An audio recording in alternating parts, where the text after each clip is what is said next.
Good morning and welcome to Today in L.A. I'm Mike Amos, and what's your name? William Rice Jr. William Rice Jr.? William James Rice Jr. All right, now you've got a Bill Rice Jr. and a William Rice Jr. Now, which is your, what they call your, when you write articles and when you write books, what do you write under?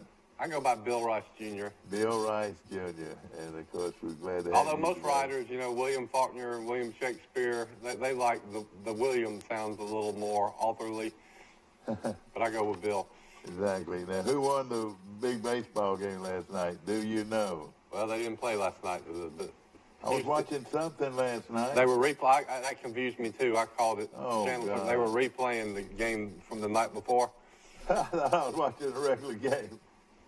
Houston has rallied. I believe they fell behind 2 games, and they have now up 3-2. Yeah. And if they win tonight, is that right? It's over. It's over. The fat lady will sing. And, of course, we were looking for our, and hopefully Steve can help us with it, the part where we have the Las Vegas lines and all that. I don't see it this morning. They don't have the spreads in there? Turn out, what did Don Meredith used to sing? Turn out the lights, the party's over. They say that all... isn't that amazing how, and we're going to list that as one of them. These cliches, you're a writer, would you call them cliches? Or, as a writer, you're supposed to avoid them, turn out the lights, the party's over. Uh-huh. Turn out the lights, the party's over, and those were famous words by whom? Well, it was a country singer, but it was made famous by Dandy Don Meredith in the Monday Night Football booth. The party's over. Turn out the lights, the party's over. That was Monday Night Football at its best, when you had Dandy Don, Howard Cosell, and Frank Gifford. That's right. That was must-watch TV. I don't even watch Monday Night Football anymore, but I never missed it when I was a kid. I was watching a little of it last night.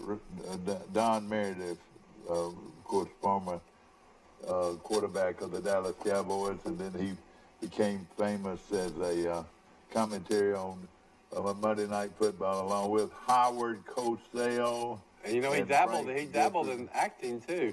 Yeah, he was smart, and then of course the guy that had more one-liners than anybody was Yogi Berra, and he had a lot of the one-liners. We had a list of them here at one time. I don't know where they are now. Oh, it was you. Isn't it amazing why some colors don't show up on this? Like this is a green collar, but on the air it's a brown collar. That is funny, yeah.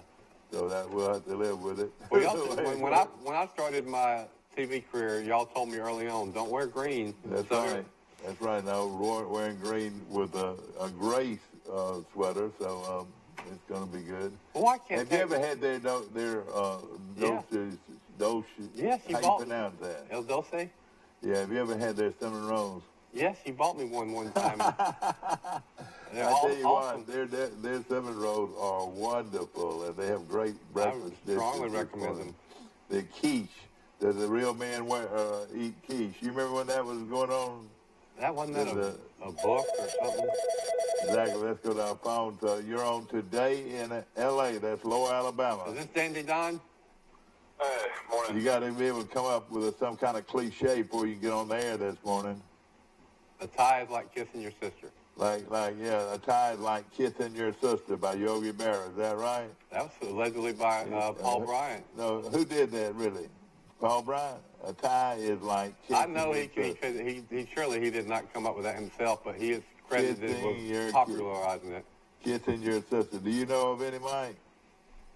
I don't know. We went over these one day. I'll have to go look them up again. The most famous... Paul Bryant. I'm going to put Paul Bryant. The most famous in sports is you've got to play the games one at a time.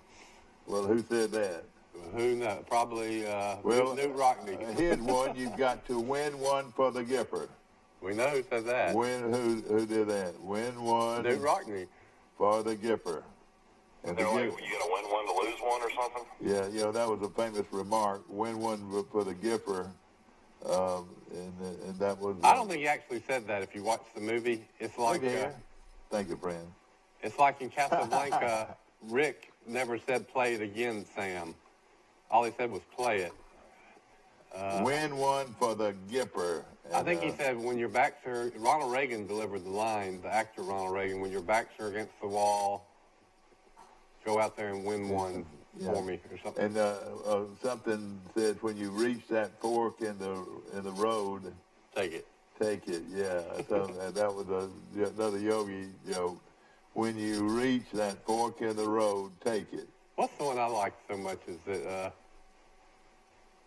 no one ever goes there anymore because it's too crowded. Yeah, that's right. That's another yogi paraphrasing. Fork in the road, take it. Exactly. Mike Amos is on the phone from Grayton Beach, Florida. How's the weather down there? It's raining up here, man. Yeah, it's like 80, 90% chance of rain today, so definitely not great weather down here. Went to the Emerald Coast chapter of the Red Elephant Club down here yesterday, and I was at a table. I sat down, I didn't know anybody across from me, and I started talking to this older couple across from me, and next thing I knew, I found out the gentleman was at one time the preacher at First Baptist Church of Troy. Oh. His last name was Hutchinson. Oh, yeah, he married me. He married your mom and daddy, Clark Hutchinson. Yeah, Clark Hutchinson. Apparently they're like some of the biggest Alabama fans ever been. They are, and they were they're best friends with Mary Gibson. Yeah, exactly. So that's how the conversation came up, and I said, "Well, did they know who you were?" Well, I said I'm from Troy. I said my name's Michael Amos. I'm from Troy, and the wife said, "Well, we know a Mike Amos from Troy," and I said, "Yeah." I said, "That's my dad." They said he was the preacher there from 1970 to 1973, and then they moved to Georgia, and I guess he preached in Georgia for years. And his son later played on the team from Atlanta that won the Little League World Series. Oh, I didn't realize that.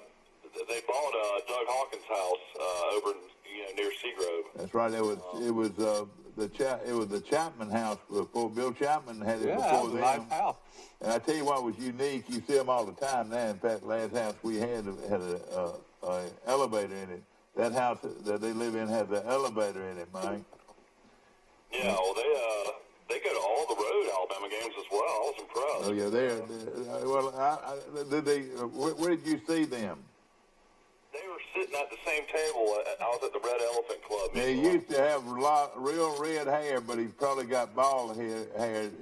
He's probably bald head now. Is that right? Yeah, he is. But I mean, I'm just saying that it was unique to meet somebody that used to be the preacher of First Baptist Church. That's right. And he was a young preacher that married your mother and daddy. Yeah, of course I wasn't born at that time, but I mean, they knew a lot about Alabama football. It was pretty impressive. Well, they're originally from Clanton, Alabama. The orange and blue of Clanton, Alabama. Chilton County High School of Clanton. You know who else is a huge Alabama fan that's in the ministry? Pastor Stegall. That was big he used to live here in Troy and preached at the First Methodist Church, or was the head of the First Methodist Association. Then went to First Methodist in Montgomery for a long time. That's right. He loves sports and Alabama football. Yeah, you're right. And he also likes Troy sports, too. He does a lot of Troy. He's a big Troy fan, too. And a great guy. He and Jerry Allen and Sybil Allen were best friends. And in fact, I remember every year we watched all these New Year's Day games over at Sybil and Jerry's house over in Flavia Circle. Well, he would be there. He would be there, and I was a little concerned about should I partake with the preacher here, you know, he didn't care. Because there was Bloody Marys everywhere when I walked in. And he was a good sport. I think he might have had one himself, you know. His daughters one of his daughters is real good close friends with Brantley, Sybil's daughter. And the church that he went to is one of the most beautiful churches in the country. I think First Baptist ranks in there with some of the most beautiful churches, but the First Methodist Church there in Montgomery. I was a member of that church when I lived in Pike Road. And tell us about that church. He I love pastored that church for a long time. Oh, yeah, he's an icon at that church in Montgomery. Okay. I'm with you, Mike. I mean, the church is beautiful, and the setting over there in that park in Cloverdale is beautiful. Really pretty. We've got all our information in. Mike Amos is in the house, and of course, my good friend, we're going to bring him on, Brother Bowden, we're going to bring him on in a few minutes to talk about the We Fiddle Around Theater production coming up. 17 years now. 17 years. Now, he's Mark Twain. Now, you want to do an article? As your one right there, as good as you're going to get. You know, Lawrence looks like he could be a Hollywood actor. Oh, he is an actor. He probably played. Well, yeah, I know he's an actor, but For 17 years, he had walked out and said, what is the first word he says is, come home, it's supper time.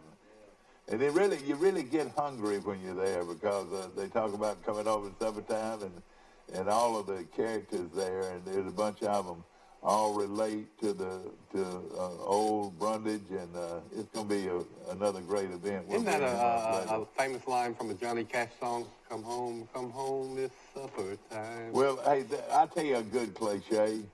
Know when to hold 'em.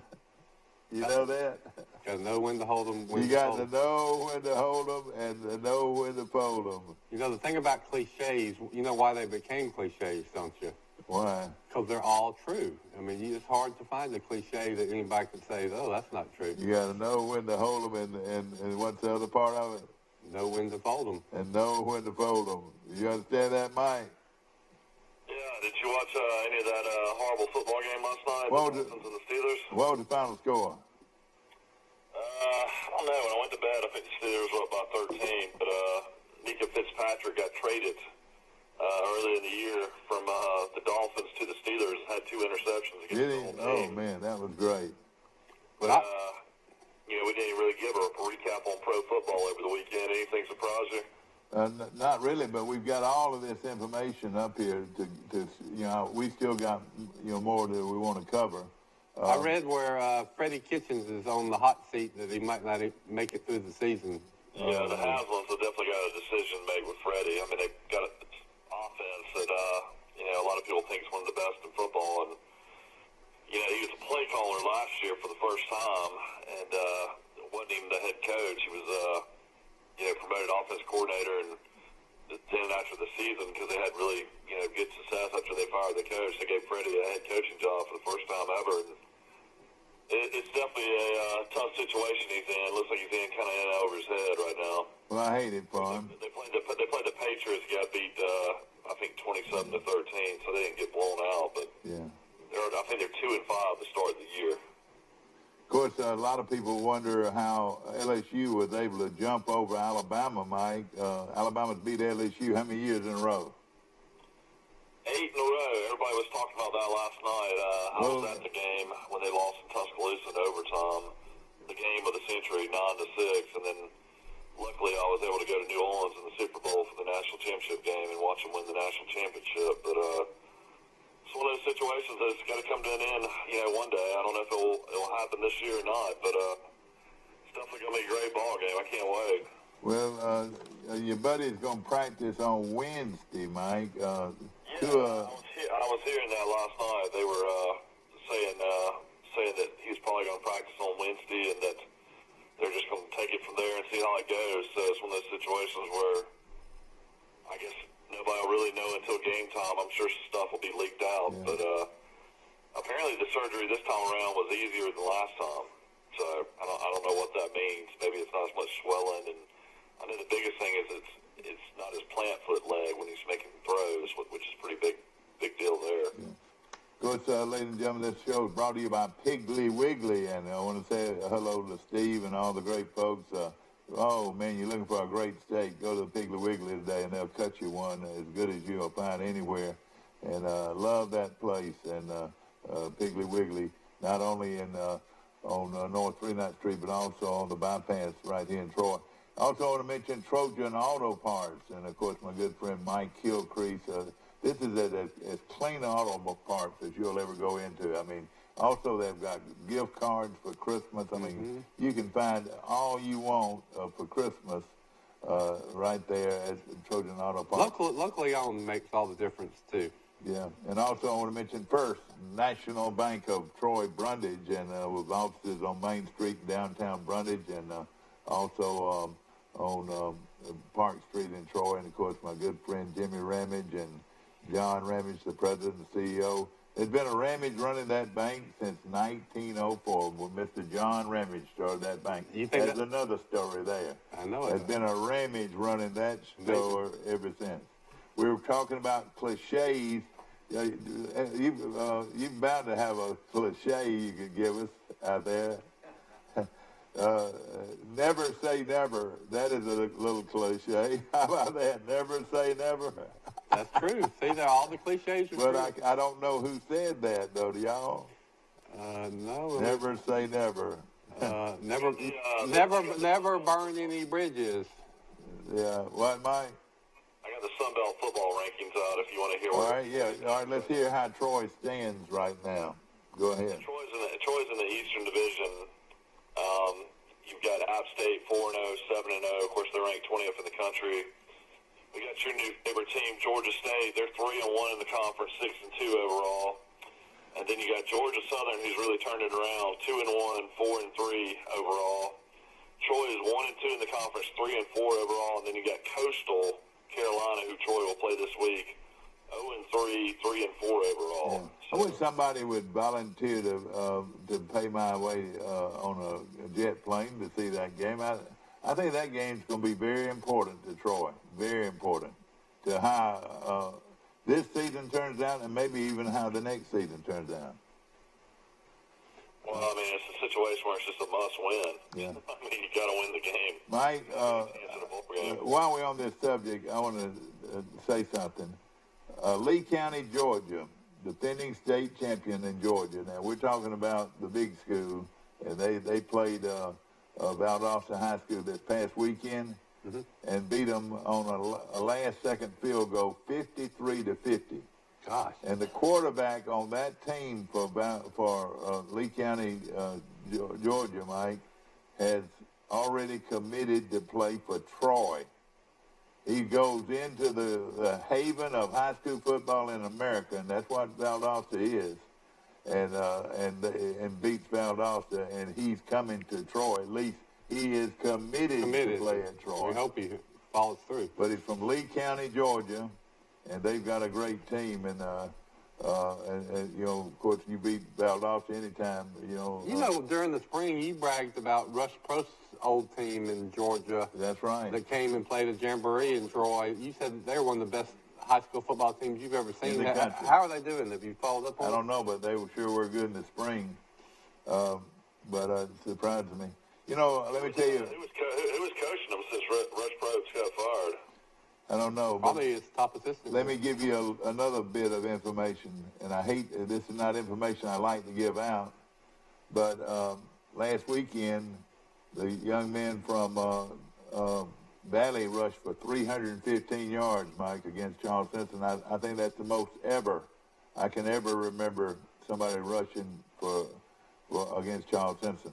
Did you? I think the running back from Delville, that's putting up all these amazing numbers, had like 450 yards again. Well, let me tell you, this is one of the most phenomenal, unreal things that I can remember. 450 yards, and he's rushed for over 400 yards twice in 1 year.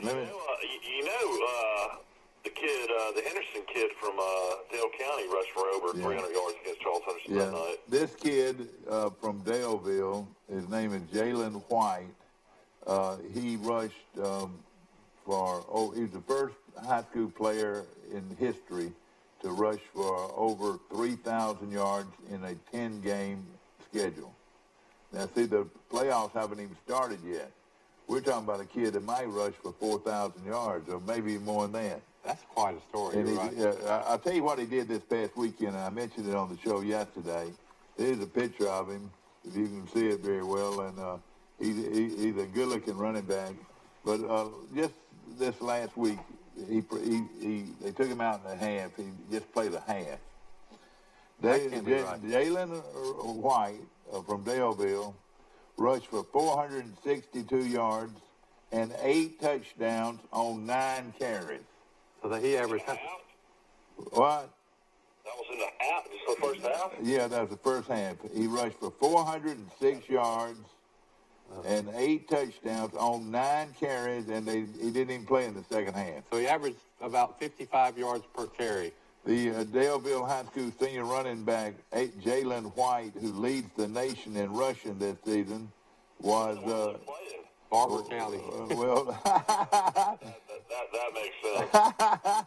was in top form once again in the Warhawks. 78 to 26 victory over winless Barber County, and but a little bit more about him. After rushing for 465 yards and 7 touchdowns on 26 carries last week, he followed that up with 462 yards, rushing yards, and 8 touchdowns on just 9 carries, all in the first half, to earn the Alabama High School Athletic Association's offensive spotlight for the second week in a row. White had TD runs of 29, 54, 75, 37, 41, 65, I'm getting tired, 81, and 69 yards, and an average of 51.4 yards per carry. Whoa! That's one. Hey, if Troy doesn't have that guy down on their list, somebody, I would love, but we had to. You know, the only people that have offered him so far is Division II schools in South Alabama. Is the only Division I offer he's got so far. Oh man, I would sign him just to take his picture and put it in my year. He rushed for 1,000 yards in 2 games almost. God. The Warhawks. Let's see here. I'd love to see a retired coach go to Barber County, a guy that just knows how to coach football, and just 1 year to coach those kids up. But he's got to recruit, though. He'd have to go get players. I think they've lost like 75 straight games or something like that. Well, let me tell you this. The Warhawks scored 10 touchdowns for the night on just 11 offensive plays.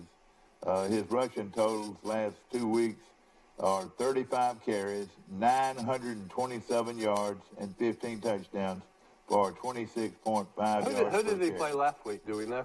They played. Then he got the other 400 yards. I don't think it says anything good. Yeah, they played winless Barber County this last time. But now Jamarius Henderson, who played at Troy for a brief while. Henderson rushed for over 300 yards against Charles Henderson one night. Yeah, that's right. He sure did. I think that's right. I was at the game. I was too. His total yardage is now second. Richard, you know what's even more impressive with that? Richard McBride was on the other side at linebacker. Yeah. Well, let me tell you right now where he right now his yardage total is now second best in the Alabama High School Athletic Association history, only 102 yards behind the state record of 3,483 yards set by Dale County's Jamarius Henderson in 2014 in 15 games, though. 15 games, and he's got the playoffs. Hopefully, if they win. The 46 TDs is now only 7 behind the state record of 53 by North Jackson's Lee Witherspoon in 2018. White now has 6,490 career yards, 12th most in the Alabama High School Association, and it just goes on and on and on. But those are phenomenal statistics to give out. And this kid is located about 30 miles south of here. We ought to bring him on the show and tell him we'll give him all the hot dogs and hamburgers he can eat. Of course, this is good information that we get from the Alabama High School Athletic Association. We've got a guest in the house, and we're going to bring him in a few moments to sit up here with us. And, of course, he's a legend in his own mind, and it's Zev. He's one of my dear friends. He's a Renaissance man. He can talk any subject with you. Lawrence Bowden, alias probably he's probably received a lot of aliases, but the one is the great writer. Do you know who that is? Mark Twain. You've already Mark said. Twain, and he'll be on our show in a few minutes. Few other things going on. Of course, we've got another huge round of high school and college games, and now this is not the first weekend of the playoffs. A lot of people think that, but it's not.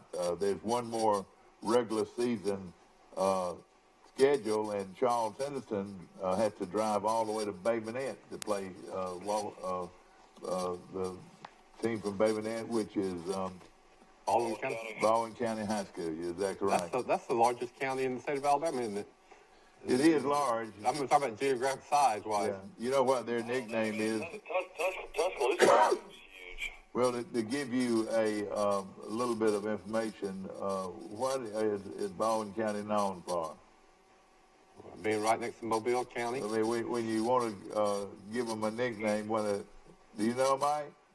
I don't know. I mean, don't you have to go through there to go to Gulf Shores? Yeah. You know what you call them? You call them potato pickers. Oh. Baldwin County potatoes. You ever heard that? Them being known for their potatoes? They used to be tremendous potato growers, but they've gotten away. Yeah, they have. My mother-in-law was from Baldwin County. I didn't know that. And she always threw that up. She was a potato picker.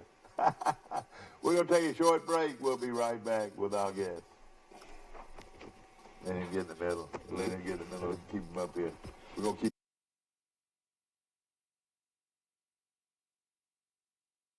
Troy Cable Security Wi-Fi doorbell camera allows you to answer the door from your smartphone when you are at home, at work, or on the go. When a visitor presses the button, Troy Cable Security sends a live video feed to your smartphone so you can see, hear, and speak to the person at your door. With the doorbell camera, you can have your porch light turn on automatically when it detects motion at night to create the appearance that someone is at home. You can view video clips so you can always know who stopped by when you were out. Troy Cable Security. You love them, protect them.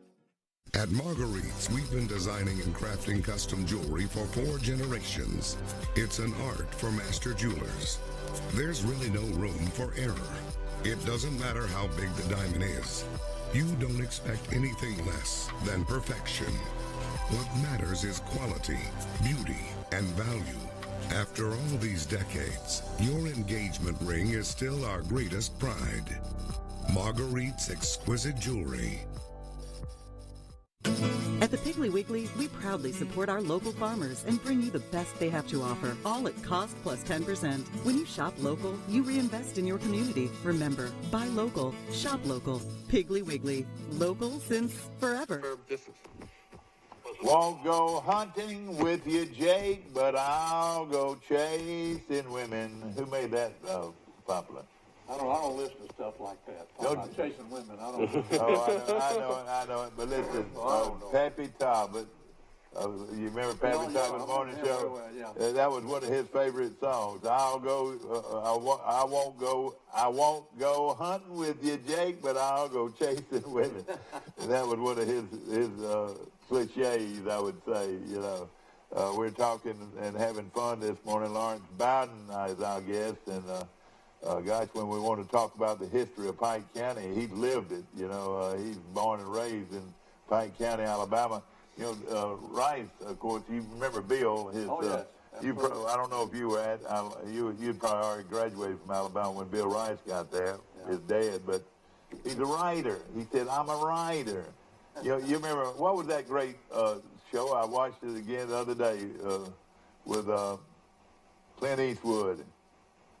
And where he gets up with this young kid and The outlaw Josie Wells. No, it wasn't.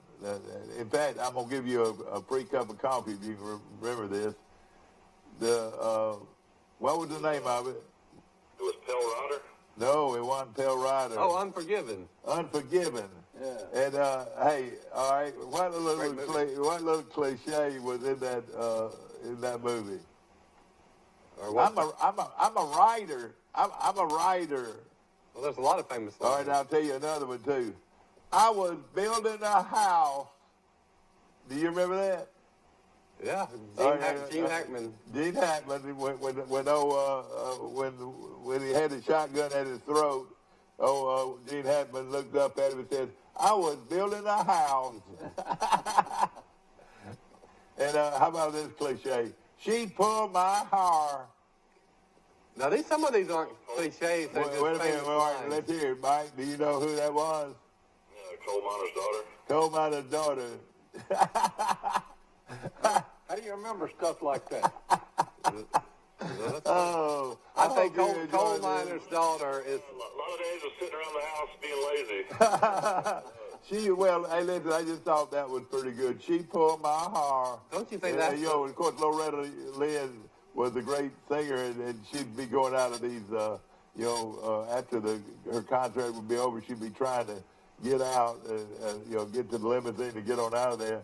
And she turned around and she said, "She pulled my hair." My little daughter. Yeah.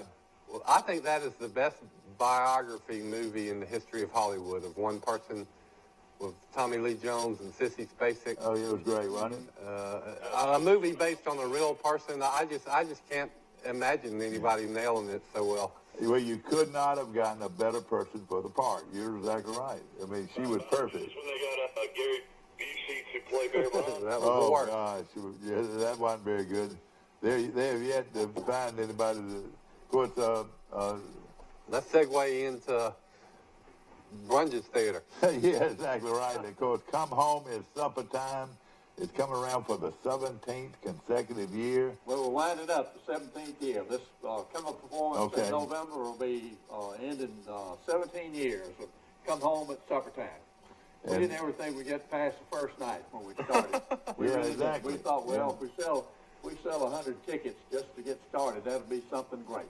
And for almost 17 years in November, we have had a sellout every night that we perform. It is amazing, but We don't so true. understand it. Still don't understand it. We're just grateful to the audience that comes to Brundage. And it's prolonged yours and many more just like his life. I mean, it's something that has been a part of your agenda for the last 17 years, and it's something that your mind has had to reflect on all of these stories, and these are stories of people that grew up in Pike County and Brundage, and these are real life people that you're portraying, and then at the same time, these are stories that where there's two men sitting in a room, and they're sitting there, and everybody wants to know, well, what are they doing? What are they doing? Well, they're watching. Are they watching the dead body or what? Sitting up with the dead. They're sitting up with the dead. Sitting up. And it's we embellish the story just a little bit, but most of them are actually true. One of the lines in there that talks about, how they might exaggerate it a little bit, and but some of them might be downright lies. Yeah. One of the first, and continue. I'm sorry. No, it's okay. We just we have there's only two of us that's been in every performance since we started, and there's been four of us that's been still in it that started, but it did not make every performance. But there's been two of us that started that's still in it. Made every How many are in the cast, Lawrence? It varies a little bit each year according to the scenes that we have, but I think it takes about crew and cast, handling the scenes and everything. It takes about 38, 40 people to do it. Wow. It takes a lot of Well, all right.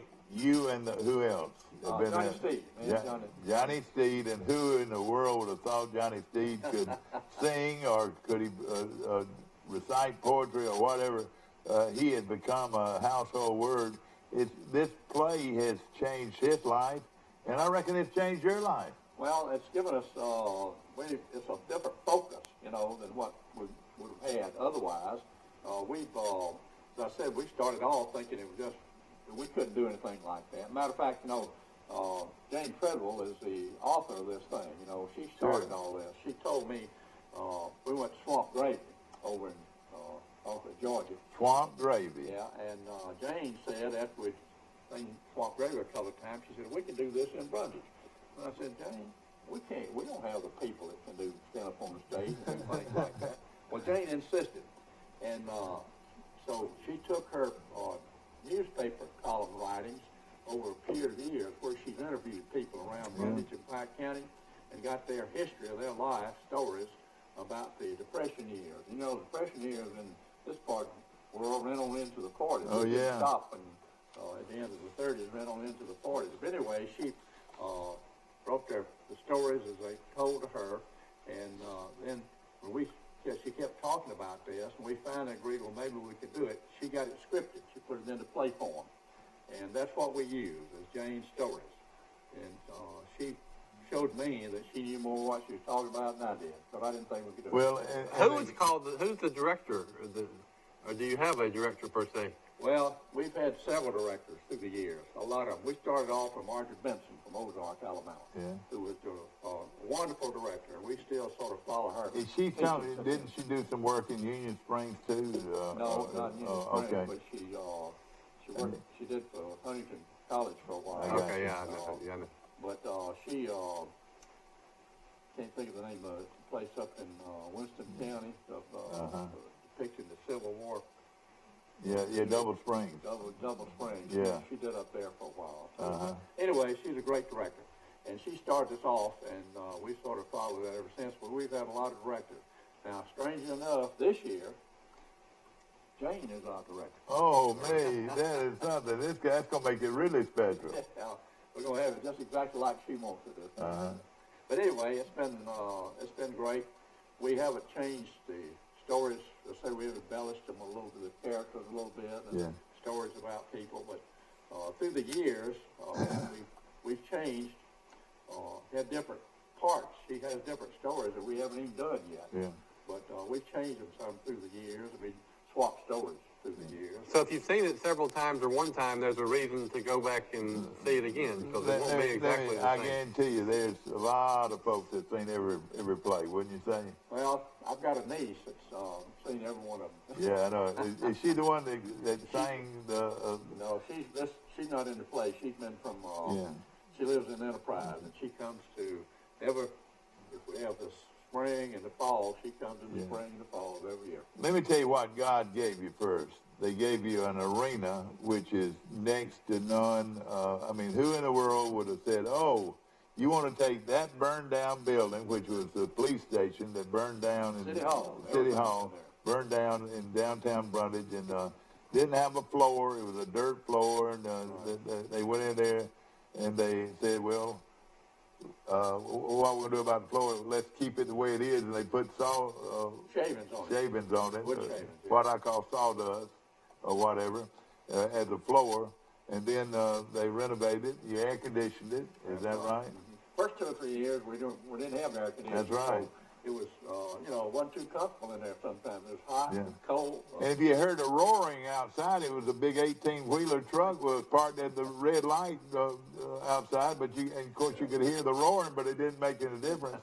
But the acoustics, it's amazing how well the acoustics were in that building. Yes, it's a little bit noisy sometimes with trucks coming by, but the police help us. They try to wave the trucks on through without them stopping there. Yeah, I know the rest of the story. Up the motors, sitting there right side of the building. Let me just portray a few of the things that happened here.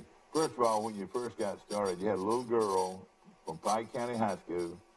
I want to say this is the first one. Came out and sang the song, the original song, "Come Home It's Suppertime," which was just outstanding. Now, that little girl is probably married and got 3 or 4 children now. I don't know. Yeah. But she was the first lead singer. Yeah, that's right. And so we still, of course, have that song, and we have some people who have some talent. We've got a lot of folks like me that we don't do anything, just stand up there and say something. But we have some people who've got some really talent. We got some young children that can sing real well, and we've got some older people that can. So we have some real talent. But most of us are just folks like everybody else, just walk off the street, exactly, come in and start doing. And some of them have become movie stars. Let me just tell you about one aspect of this, and I'm sentimental anyway, but during the presentation, in a minute, the lights go off. I mean, every light. I mean, it is jet black in that room.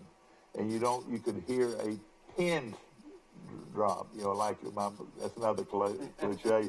My mother said you could hear a pin drop.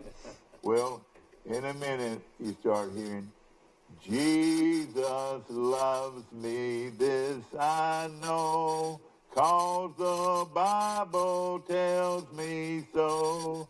Little ones to him belong. They are weak, but he is strong. Yes, Jesus loves me. Hey, This he's auditioning, isn't he? this is a little girl singing Jesus loves me. What a cool effect. A Jane little came up with that girl idea. That's great. singing Jesus loves me like you've never heard it in your life. Yeah. Mike, I'll put you on hold a second. Good morning, you're on Today in L.A. We're having fun. Hi, Mike. Will Matthews. Will Matthews, won't you please come home? Give us a cliche, man. I know it. It ain't over till it's over. Yeah, that's a good one. Tiger Woods, baby. Tiger Woods, you said it all along. I can remember. Let me just say this. How many times have y'all heard Will Matthews say, he'll never win another tournament. He is through. He is through. Now, you agree you said that? Isn't that right? I didn't think he'd win another major tournament. And I still believe that's the only tournament he can win that's a major. Yeah. Just Well, because of the way the tournament is, he knows that course. but I think over the years, over the last few years, people have gone to respect him a lot more. How he's been able to fight through all of this and still become a great golfer. But he was humbled. He was humbled. Yeah, yes, sir, he was humbled. And it all started, and Speeds is going through the same thing. Is when he got married, all the things started changing for him. You mean for the worse or better? Well, for the worse to begin with, I mean, a girl like to kill him with a five iron, didn't he? Is that right, Will? Didn't his girlfriend get a 5-iron after him? His wife. Wife, okay. After he was coming back from seeing one of his girlfriends. But hey, he didn't know somebody else is going to get on the other end of that 5-iron. Yeah. Well, what's going on? We're talking about Come Home, It's Supper Time, one of the great folklore plays in Alabama State history. In Brundage. Have you ever heard of it, Will, from downtown Brundage? I have never heard it.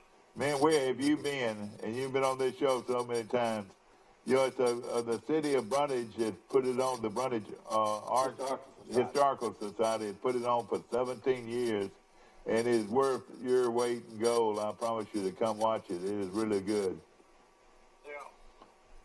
Well, what else you got going this quick? We've got Lawrence Bowden. We're talking about the show. Lawrence has been in every performance since it started 17 years ago. And, of course, Let me tell you my favorite Brundage memory. There are two of them, really, but one of them, I was in high school, and I was in the 11th grade. And I was playing golf for Carroll High of Ozark. And I shot a 63 at the Brundage Country Club. And I walked off the course, and Coach Cecil Skinner was my golf coach. And he said, Will, that's one of the greatest rounds I've ever heard of. I said, well, it wasn't so damn great. The guy cut me by 3 strokes. Ronnie Mobley had shot a 60. Shot a 60 that day, and you shot 63. I got beat by 3 strokes. Yeah. Let me tell you this. He is one of my favorite people, and you're talking about a young man that grew up, just picking up a golf club for the first time in his life. And well, let's ask Lawrence. I would say he is the probably the top. If he's not the top golfer to ever come out of South Alabama, he is close to it. Wouldn't you say? Oh yeah, I would say. Gardner Dickinson was probably the greatest. He came out of Dothan, or where did Gardner Dickinson? He came out of Dothan. Yeah, he played the pros. Yeah. And Philip Hancock was probably number 2. Well, you say Philip, yeah. Brian Gay's probably Brian Gay's had a lot better. Brian Gay won the SEC twice. Oh yeah, well he's been a great pro player. You know, Brian Gay's from Daleville, but he didn't live there very long. He was there for several years. He went through high school in Daleville. Let me ask Lawrence this question. I don't know if you're a golfer, Lawrence, but you got any theory on why Brundage has produced so many great golfers? Or It was something for the young people to do, and they welcomed them out at the country club. They just took them in, and they played when they were just kids, you know. Yeah. And they just sort of grew up with it. Well, And they didn't have any great coaches or anything, you know. They just played. And, they just got to play with it. Peanut O'Brien worked with some of those kids down there, but Mr. That owned the golf shop, what was his name? That owned the golf shop down there. In fact, it's our girl's daddy. Yeah, well, you're talking about Caldwell. Caldwell. Mr. Caldwell. You knew Mr. Caldwell, didn't you, Will? Yes. From Brundage, he had a lot to do with developing these golfers, don't you think? Oh, yeah. And, I think that's it, though. he owned a little golf shop. He worked on golf clubs. Yeah, that's right. He was just sort of a good influence. Yeah, that's right. He wasn't a coach or anything. Yeah, that's right. Just a good influence. They just let them play, and they didn't mind them playing. Was Bill Hamrick from Brundage or Troy? He was from Brundage. Okay, now I'll tell you how Bill Hamrick got to be a good golfer. And now Ronnie never took lessons from this guy, but the pro at Dothan Country Club was a guy named Fred Settle. He's still alive. He's in Kentucky. And Fred Settle was off on Mondays for Dothan Country Club. He would go over to Greenville and give lessons to the Ryans and the Hancocks. He'd go to Andalusia and give lessons to the Anthony boys. Then he'd come by Brundage and give lessons to Bill Hamrick, and then he'd come to Ozark and give me lessons. So there were four. Then he went around on Mondays to pick up some money because they didn't make much money back then. That's a good story. And what's funny, every one of us wound up going to a major college on a golf scholarship. Oh, wow, that's a good story. It's amazing. That's amazing. right.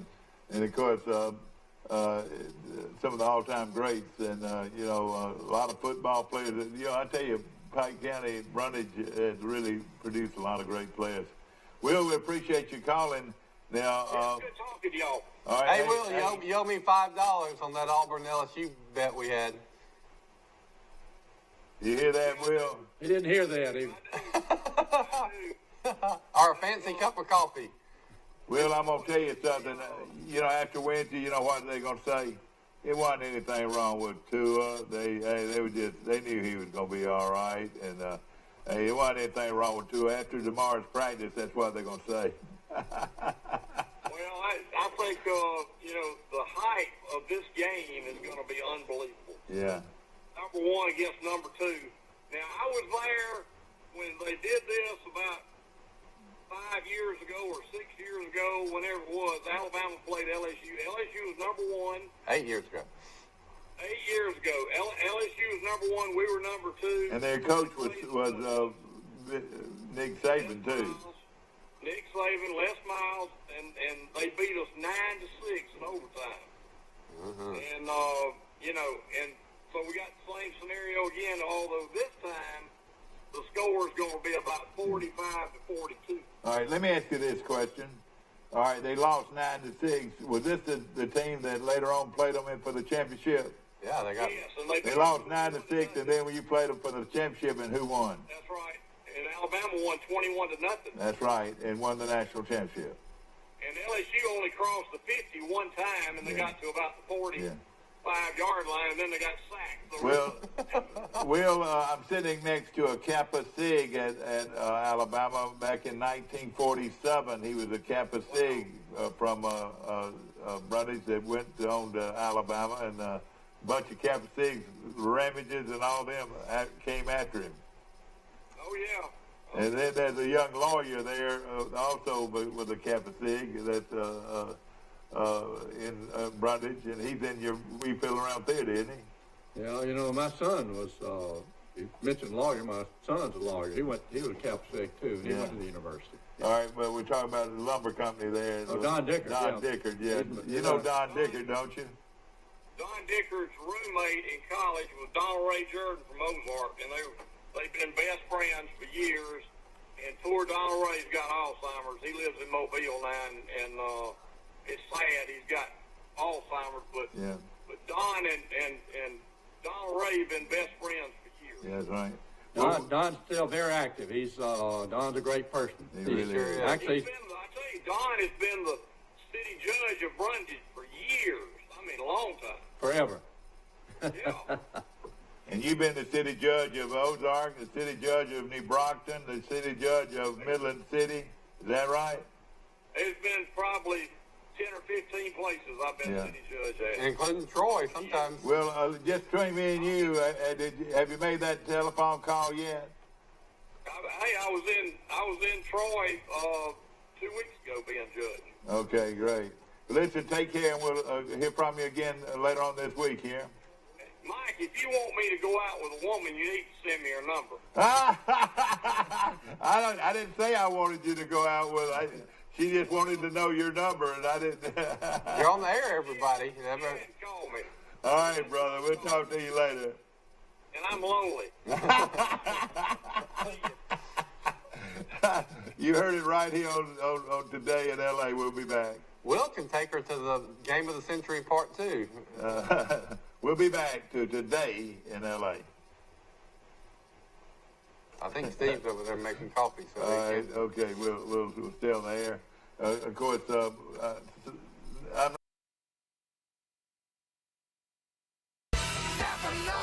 Trojan Auto Parts of Troy, home of Napa Know-How. Stop by and see owners Mike and Melissa Kilcrease and their Napa Know-How team with over 100 years of combined experience. We're the only locally owned parts store in Pike County, and we're fully stocked and ready to serve you. We pride ourselves on being your go-to parts store, not only for the simple items, but we specialize in those hard-to-find items as well. Trojan Auto Parts, the right part at the right price at the right time. Napa, a name you've trusted here in Troy since 1945. Troy Cable Security Wi-Fi doorbell camera allows you to answer the door from your smartphone when you are at home, at work, or on the go. When a visitor presses the button, Troy Cable Security sends a live video feed to your smartphone so you can see, hear, and speak to the person at your door. With the doorbell camera, you can have your porch light turn on automatically when it detects motion at night to create the appearance that someone is at home. You can view video clips so you can always know who stopped by when you are out. Troy Cable Security. You love them, protect them. At Marguerite's, we've been designing and crafting custom jewelry for 4 generations. It's an art for master jewelers. There's really no room for error. It doesn't matter how big the diamond is. You don't expect anything less than perfection. What matters is quality, beauty, and value. After all these decades, your engagement ring is still our greatest pride. Marguerite's exquisite jewelry. At the Piggly Wiggly, we proudly support our local farmers and bring you the best they have to offer, all at cost plus 10%. When you shop local, you reinvest in your community. Remember, buy local, shop local. Piggly Wiggly, local since forever.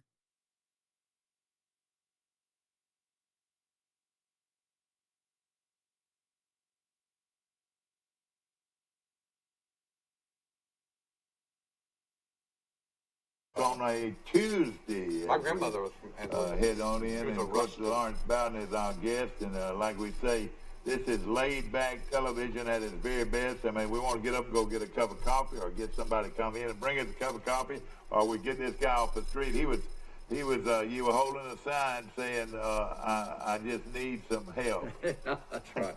Well, give us the particulars of this year's performance before we get ramble. Okay, all right. This year's performance is going to be the 7th, 8th, and 9th of November, and then the next week's the 14th, 15th, and 16th.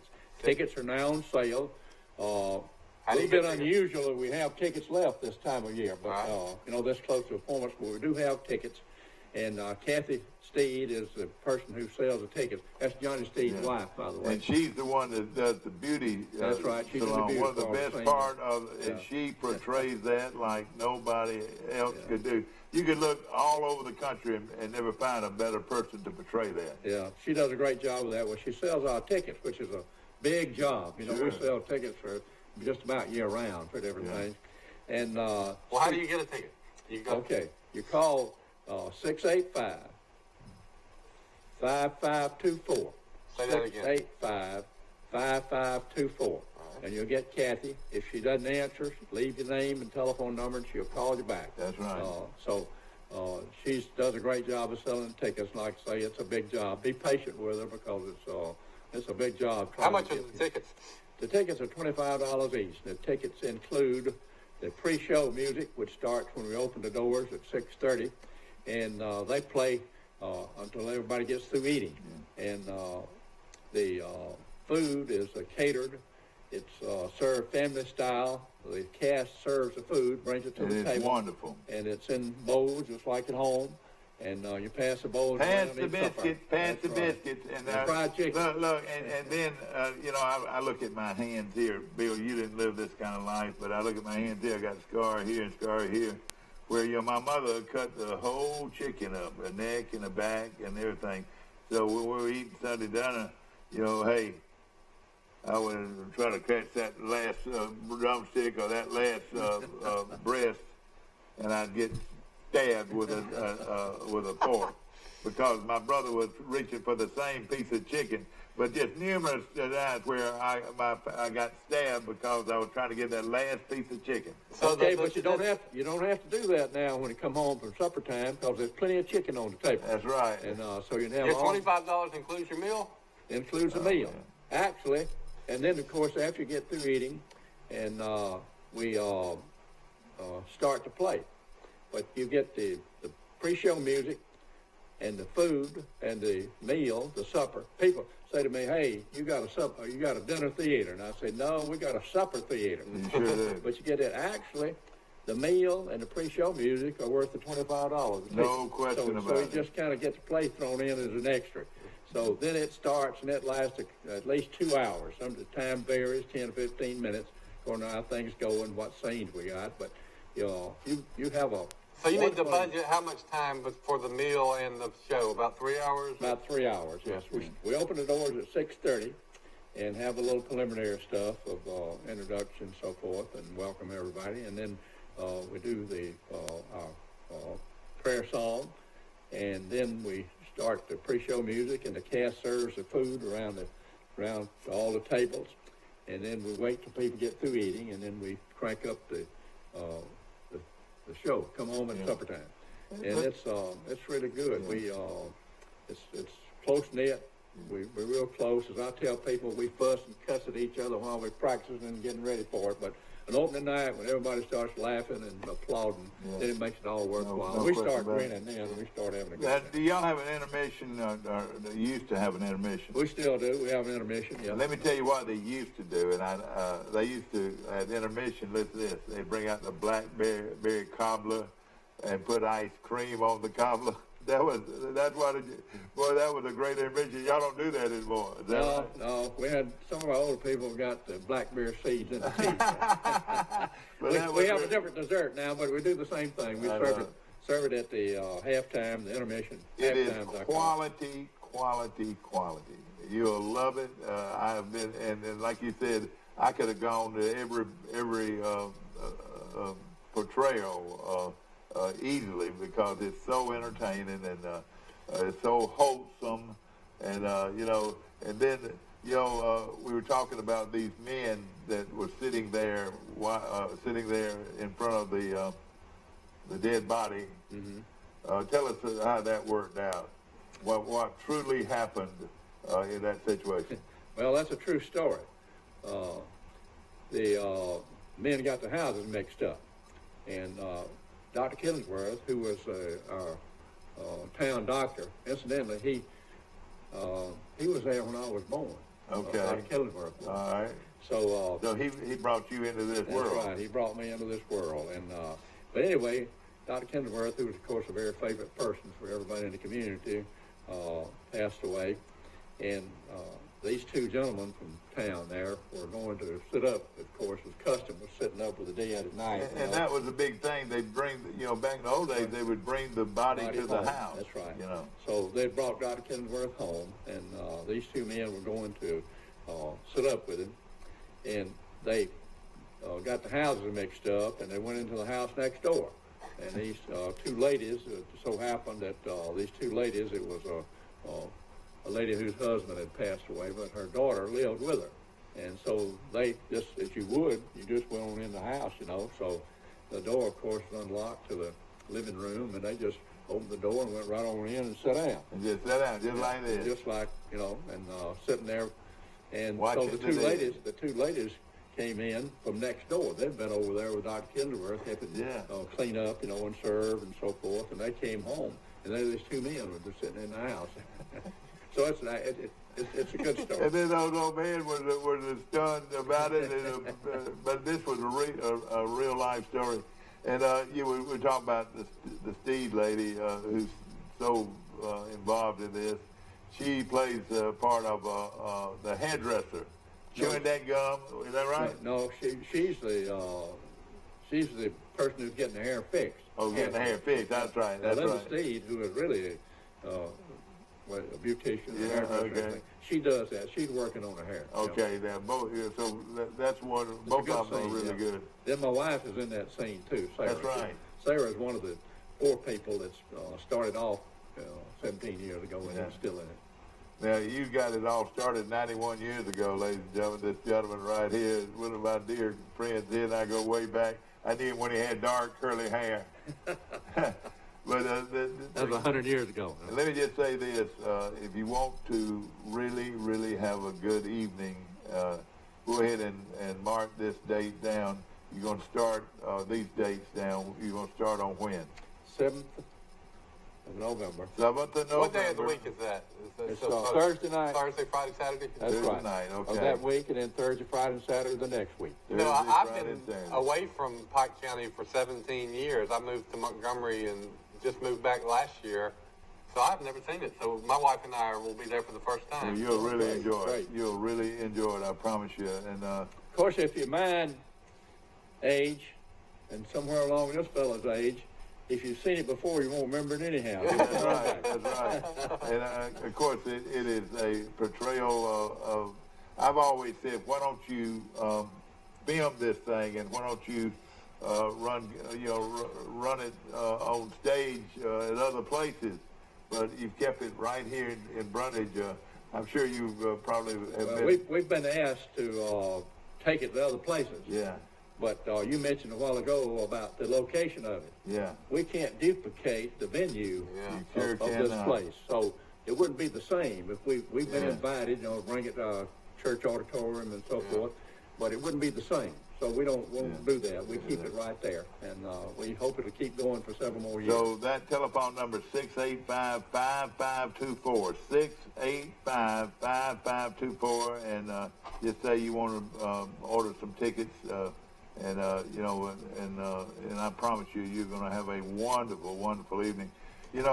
Brundage does so much. In fact, you just got over a big weekend where you. Hey, let me tell you, Saturday, Peanut Butter Festival. Yeah. And a lot of people missed it because they thought we were going to get wet. Yeah. But they didn't. But we had a smaller crowd than we usually had, and we attributed to that there was an overcast day and everything. Yeah. But it rained about 3 or 4 minutes out of the whole day. only thing it rained. But if you missed it, you missed a great Peanut Butter Festival. And we had entertainment throughout the day, all types of arts and crafts, vendors, and great food vendors. Oh, no Really question. good food. And we had demonstrators making different things on site. But it was it turned out to be a great day. We're just sorry that more people didn't show up. Had a good parade. Not quite as many entries in the parade as we wanted, but again, some of that was because people thought they were going to get the goat wet, so they didn't bring them. And again, years and years ago, what year was the peanut butter? They had a peanut butter factory there in Absolutely. In 1928, the Johnson family started making peanut butter commercially. One of the first places in the United States to make commercial peanut butter. They probably knew our friend from Tuskegee well, didn't they? I've heard that George Washington Carver did not invent peanut butter, right? No, I think it was somebody else. It's somebody from Kellogg, I think, or some. He did found a million uses for peanuts, but that wasn't one of them. He promoted it and made it more popular. But the first, if I understand it correctly, the first peanut butter was made by use in a nursing home because people could chew it easily. And then, Some other things that the Brundage Historical Society is involved in is you've got your Christmas chili. That's right. First weekend. Glad you mentioned that. That's one of our great ones. We make pots of chili and put it on each one of the tables, and then you serve into your bowls, of course, which is on the table, and eat the chili made. Right. Well, you and I'll go down there for that. And we don't need to forget the camp stew that the Salvation Army is selling right now. Yeah. But that chili cookie, and then of course, do you have anything else for Christmas? No, that'll wind us up for the. Well, Clay Hill, of course, Clay Hill's got the 12th day of Christmas. That's right. And then you're very involved in. That's right. That's a great program. Oh, it is. A good feeling from being there. Coach Sadler, the late Frank Sadler, every year said, Mike, we're going to that. I said, yeah, we will. And then, of course, we have our storytelling festival the last weekend in January. Yeah, which is wonderful. You'll really enjoy that.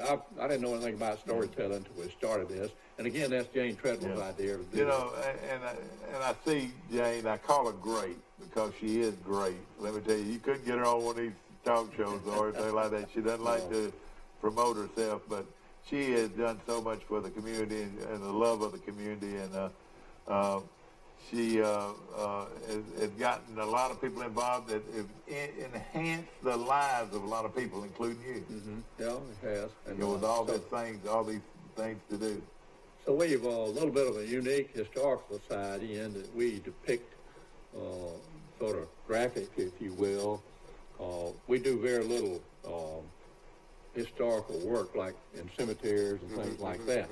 But we depict all this to give people an idea of what their history was like, and all these things and these upcoming events, you'll enjoy them. Listen, it's well worth the money. You won't find anything that you're going to get more for your money than you do when you come do this. We try to hold the price down to the minimum. And nowadays things cost so much. We barely break even time we buy all of our sound equipment, and the lights and all that kind of stuff, besides the batteries it takes. And something else, if you're out there, and especially if you've got some kind of talent, you might have an opportunity to be a part of this. After you're singing today, we're going to get you in there. I haven't been by to see Jason Gregory yet, but he had the Tams up there in the country, out in the middle of nowhere. The Tams were portrayed. I wonder why those Tams were saying, "When are we gonna get to this place? This place is out in the middle of nowhere." And of course, it was out in the Needmore Road, way out in the middle of nowhere. But Jason Gregory made a lot of money for the Troy City of Troy Medical Center, and that was a wonderful gesture on his part. But all of this is a part of living in Pike County, Alabama, and we're just so glad that... it is. I want you to be sure and come to the play now. We go back a long ways, back to the newspaper business. When I was involved in politics a little bit, A little bit, yeah. You Mr. Republican, and I'm interested in it too. So we've had many great conversations trying to save the world. Have we saved it yet? And see, the great thing about other people that stay out of it, we can do pretty good. If they just listen to us, The great thing about all of this is you've got a performance in the fall, and then you got a performance in the spring. Yeah, that's right. We do, and then we have other things intermixed. Yeah, exactly. But this come home at supper time is a unique thing, and it has been designated by the state legislature as the Alabama Alabama folk life play. Yeah, exactly. Mm-hmm. We've got a little footage of a good football game, and we're going to show that in a moment. Scotty, you up there? I want to show you some footage of this Enterprise Jeff Davis football game. And let me tell you a little bit about them. Enterprise has never let somebody come into their town and do a football game live, especially. Yeah. But they allowed our cameras to come in, and I want you to see what a wonderful job that our camera crews here at Troy Cable and Scott, our director, put on in Enterprise.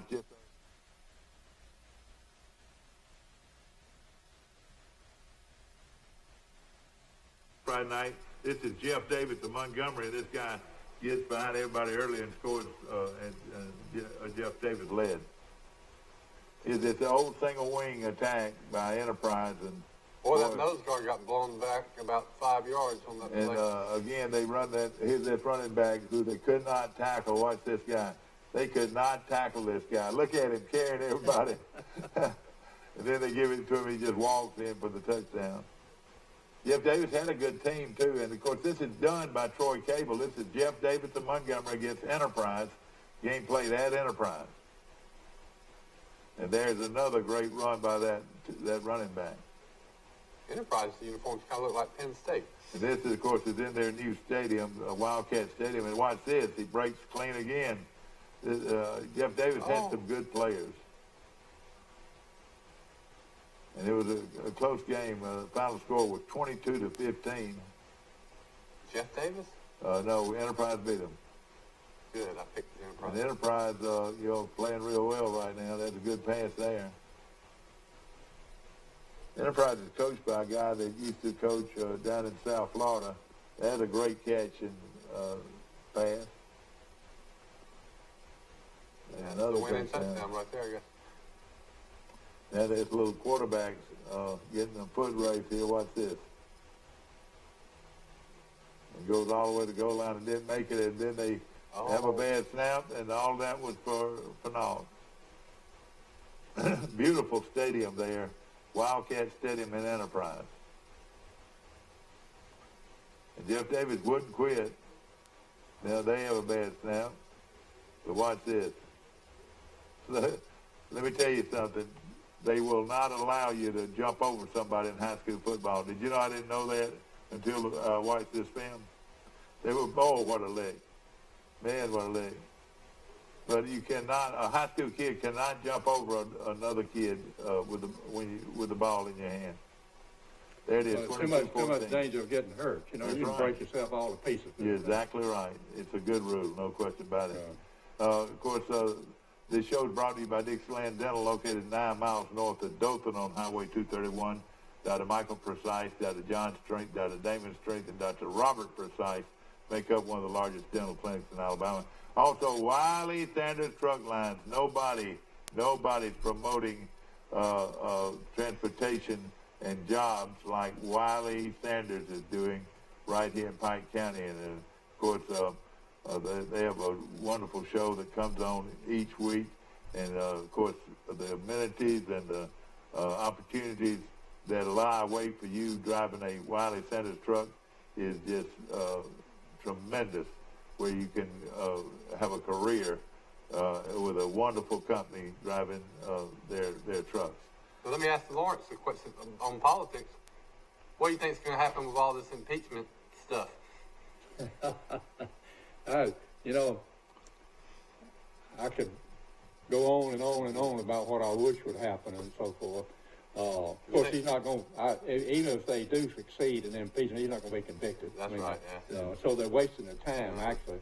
If he'd keep his mouth shut and the Congress would get on with the business, we'd all be a whole lot better off.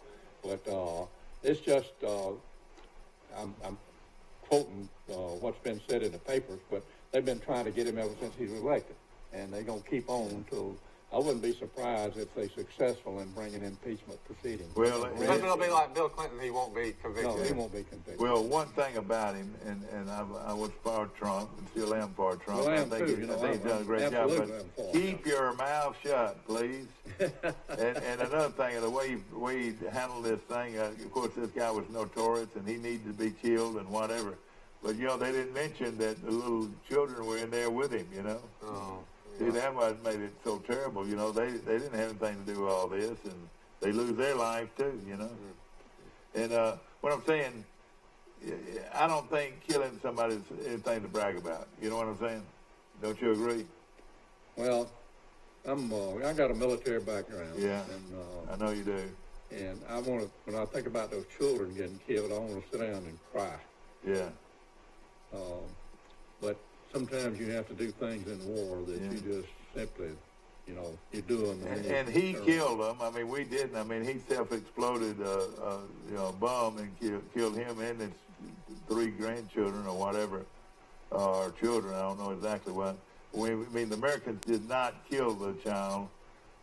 He killed him. He had him backed up, and he wouldn't come out. And then later on, he ignited a bomb that killed him. But you know, it's I don't care how you look at it. War is a terrible thing. It sure is. Awful. Well, talk about famous lines. Who said war is hell? A guy from in Japan. I think it goes pretty good. I think it's from the American Civil War. Oh, really? Does it go back that far? I think so. It's Sherman's March to the Sea. General Sherman said that war is hell, and that's why when he went through the South, he burned every darn town he went through. Right. Just think of all the history he burned. He burned the University of Alabama campus, except for 2 buildings. Yeah. He didn't, just men did. Yeah, no question about it. Of course, you know, I want to mention Bill Jackson Chevrolet and Bill Jackson Ford right here in Troy. Great selection of Ford cars and trucks and Chevrolet cars and trucks. And our good friends at Ideal Graphics, they do so many things for us, and we appreciate them so very much. Of course, the fall of the year, we've got a lot going on. Troy University. Halloween. That's right. Halloween's coming up. Thursday. And you going to take your kids trick-or-treating? You know, I'm having a little procedure done on Friday, so I've got to... you learn about everything. Hey, and come to Brundage, we got it in one location. I know, tell us about it. Yeah, you come down to the old city. Now, you know, we got a new city hall in Brundage, but the old city hall, the Bass House, on the grounds of the Bass House, we have a collective place. All the organizations in town set up a table, and they have, of course, the candy and stuff, and all the children come in their costumes and everything. But it saves them from going around the house to house, which we discouraged, you know, in recent years, and making sure that what they get is good stuff. You know, when they get in their site, we know it's good stuff. No question about it. So, and then we have entertainment for them, and it just works out real well. So it's another Brundage original. They're always no question about it. Hey, let me ask y'all a question that we were talking about at our house last night. Is it the man's job to carve the jack-o'-lantern, or is it my wife and mother-in-law do it? My mama used to do it, but it seems I have never done it in my life, and so I feel a little guilty about it. But I don't have the skills to do it. Well, did y'all carve the pumpkin yourself? We never did a whole lot of that. We'd go buy a jack-o'-lantern and set it out. We didn't ever carve the pumpkin. The one thing about it, who in the world likes pumpkin pie? Everybody likes pumpkin pie. Oh, God. I had pumpkin pie the other day. We had sweet potato pie, not sweet potato pie. That's right. Now people paint the pumpkins just as much as they carve them. Yeah. I'm just afraid I'd cut my finger off or something if I was carving it. At this time, I want to mention something on the sad note. Brundage lost a real civil servant this past week. Arthur Griffin. Tell us about him. Arthur had been a city council member for 27 years. You served on the council with him? I did. I served on the council with him. And he would, of course, you served in a position that long, you affect a lot of people. And so he had, and he did, and he had a heart attack the other day, and went to his funeral yesterday, big funeral. Very well respected, wasn't he? Yeah. And like I say, he'd been reelected every year, every term, without any great opposition. And so it's he'll be missed. Sure will, and he's a great man, no question about it. Rice, as we talk about it, he's a writer, and a good writer. And a story about the history of the Ramage family and what they've done for the community since 1904 when Mr. John Ramage started that bank, but so great for the community, the Ramage family. And that would be a good article. They have been, and still are. Yeah. They're great. Jimmy Ramage was mayor of Brundage for many, many years. That's right. Until he decided not to run anymore. So they've taken a big part, and then in the church work too. Sure. They're very active in the church. In the banking business, a long time. It's been a family. No question about organization, it. Yes. I was with a guy not long ago. We were talking about the electric service that we get, or the power that we get here in Troy and in Brundage.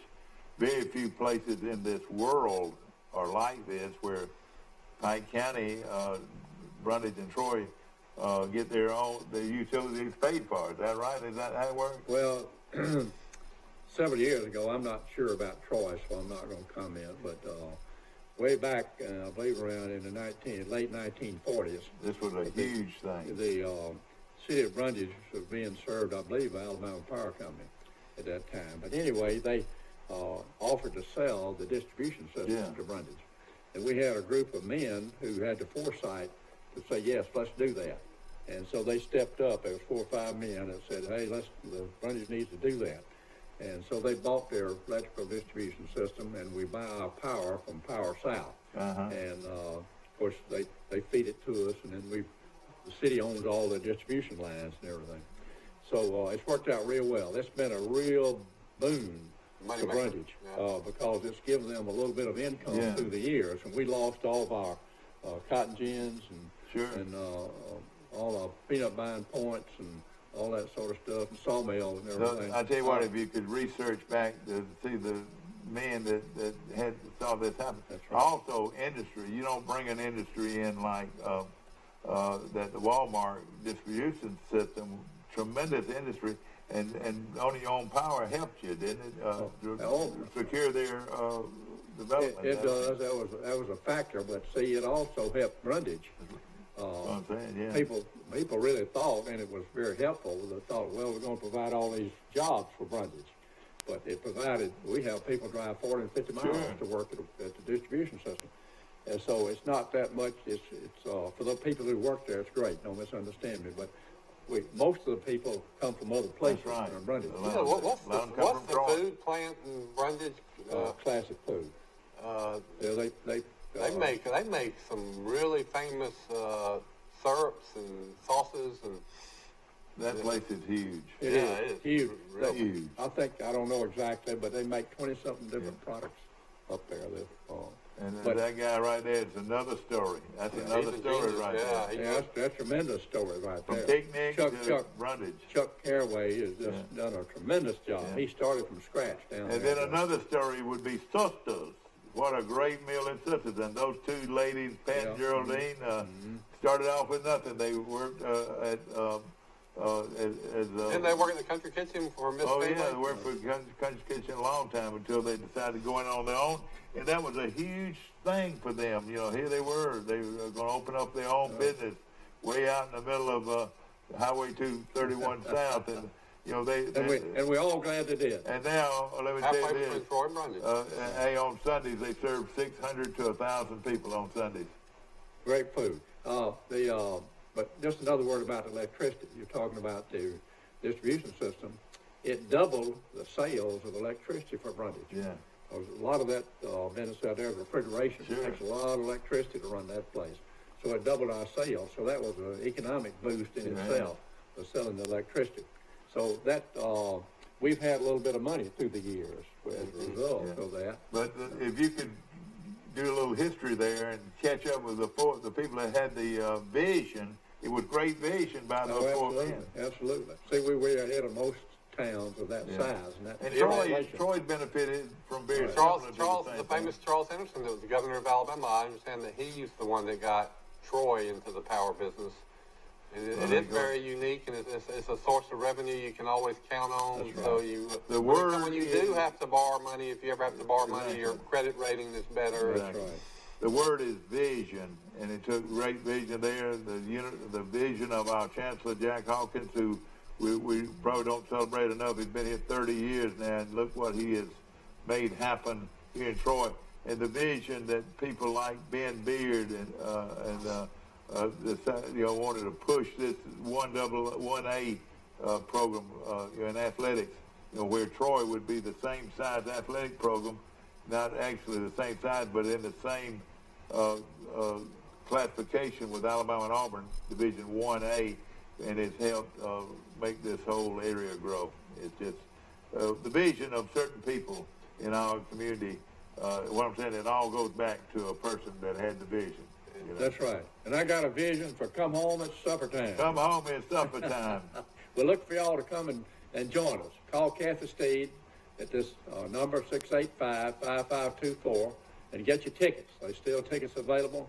would like very much for you to come and be with us. I think you'll enjoy it. I think you'll say, that was a well-spent $25 when it's over with. Well, let me just tell you what I say about it is I wish it wasn't ever over. When it finally is over, you know, and it's time to go, you wish you could see something else. I mean, it's that enjoyable. And let me tell you something, it'll bring a smile to your heart, I promise you. How often do y'all practice and audition? I mean, well, we start practicing about, it varies, of course, each year. Rehearsing, I guess. But we practice about 6 weeks before the play. We, about every time we have new people, and even those of us that are still in it, we need to practice too to make sure our time. So think of all the hours that they have volunteered every year to do this. Wow. Yeah. Write that number down, 685-5524. 685-5524. And I don't think that's long distance. That's just regular. Yeah, regular. If you forget the number, just look in the book. I'm in the book. That number's not in the book, but my number's in the book. Just look me up and call me, and I'll give you this number. 685-5524 is the telephone number to get the tickets, and it is a wonderful, wonderful event, and we're looking forward to it. Or just call the City Hall. They'll give you this number if you call the City Hall. If you forget no question about it. And again, the vision of who I call Mrs. Great, her vision made a lot of this happen. Isn't that right? That's exactly right. The second meeting we had to plan this thing and put it together was in my living room. and of course, Janie Treadwell, her vision, and she had to build people like you, Did you even have a script then, or she had to go and... Oh, she had her columns that she'd written. And she just developed it out of that. Then actually it was somebody affiliated with Swamp Gravy that she sent her columns to, and they scripted it for her. Oh, okay. And let me tell you the rest of the story. Everybody talks about the great event we have in the spring with our storybook telling. She went up into Tennessee and saw this storybook festival. Yeah, that's right. These storytellers up there, she was the first one that got us interested in that. And she had heard, and of course other people had too, about Catherine Tucker Wyndham, from Selma, Alabama, who was one of the great storytellers. Sure. And so she came and was part of our storytelling as well, as long as she lived. But Jane had the idea that we could start storytelling in Brundage, and we did. Yeah. Now, we also bring the Storytelling Festival. That's right. In the last weekend in January, we bring it to the Troy campus up here. They've got 3 sessions. They have the main session in Brundage on Friday night, and then they go to the Adams Center Ballroom or Adams Center Theater in Troy for a 10 o'clock event, a 2 o'clock, and then a 7 o'clock. All in one day. Hey, that's only $10 to $15 for those tickets. But what we do, we try to do as economically as we possibly can, and so that people can afford to come. But you'll find that if you spend that money, it's now, of course, sometimes people just don't like storytelling. Yeah. They don't want to sit there. Well, let me tell you something. If you want to smile, you want to put a smile on your face and enjoy in your heart, I promise you go. It's really good. Hope you've enjoyed today's show, and of course brought to you by some wonderful sponsors. First, Cahaba Bank, located on just off Highway 231, and of course Publix Boulevard. We appreciate them, and of course want to mention also Bill Jackson Ford and Chevrolet right here in Troy, and also our good friends at First Premier Bank of Troy. First Premier. Dodge, Chrysler, Jeep, and Ram trucks are on sale right now, and they'll beat anybody's price. Anybody's price. We'll see you tomorrow, bright and early, for Today in L.A.